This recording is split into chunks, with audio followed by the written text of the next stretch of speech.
Série Refúgio na Tempestade, Estudos Proféticos e Escatológicos, Parte 39. Reassumindo o assunto da página 620 do livro O Grande Conflito, destacamos agora o parágrafo que segue ao já comentado. Um único anjo destruiu todos os primogênitos dos egípcios, enchendo a terra de pranto. Quando Davi ofendeu a Deus, por contar o povo, um anjo fez aquela terrível destruição pela qual seu pecado foi punido.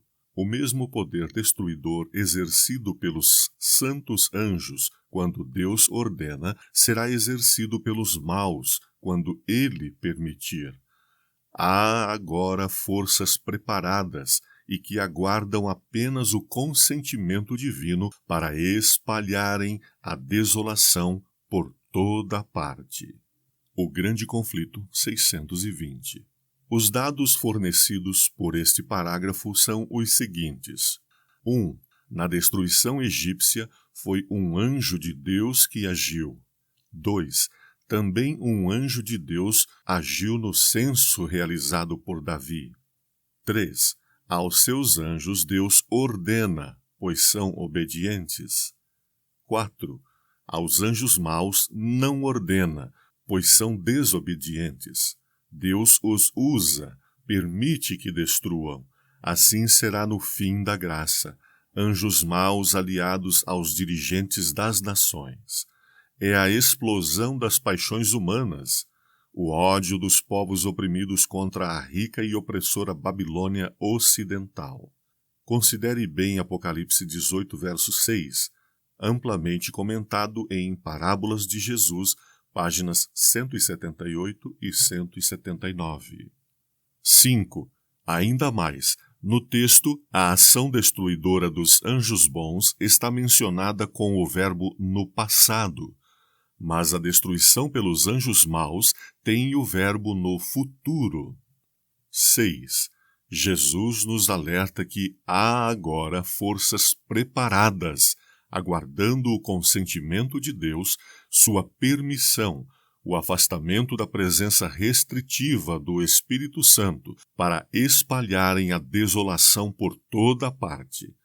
No parágrafo seguinte, essa destruição pelos ventos das contendas, pela guerra, é chamada juízos de Deus, como também ocorreu com Jerusalém. É verdade, os juízos de Deus que cairão após o tempo da graça é essa conflagração mundial. O livro Profetas e Reis esclarece. Estamos no limiar da crise dos séculos. Em rápida sucessão, os juízos de Deus se seguirão uns aos outros, fogo, inundações e terremotos, com guerras e derramamento de sangue. O anjo da misericórdia não pode ficar muito tempo mais a proteger o impenitente. Profetas e Reis 278. Numa guerra dessa proporção, toda a superfície da terra se ressente, explosões sucessivas e gigantescas.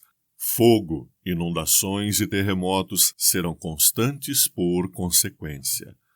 A propósito, o livro Evangelismo menciona grandes bolas de fogo num contexto de uma terrível conflagração, guerra. Essas bolas de fogo são ali tratadas como juízos de Deus. Cena de grande destruição. Na última sexta-feira, pela manhã, pouco antes de me acordar, uma cena muito impressionante me foi apresentada. Parecia que eu me havia acordado, mas não estava em meu lar. Das janelas eu podia avistar uma terrível conflagração. Grandes bolas de fogo caíam sobre as casas e destas bolas de fogo voavam flechas incandescentes em todas as direções.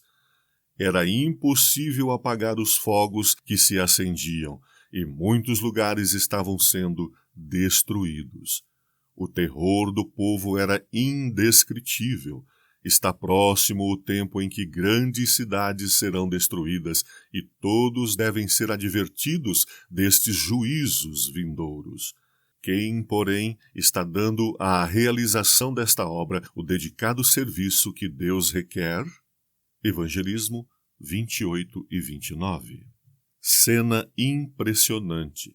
Nas visões da noite, passou diante de mim uma cena muito impressiva. Vi uma imensa bola de fogo cair no meio de algumas lindas habitações, destruindo-as imediatamente.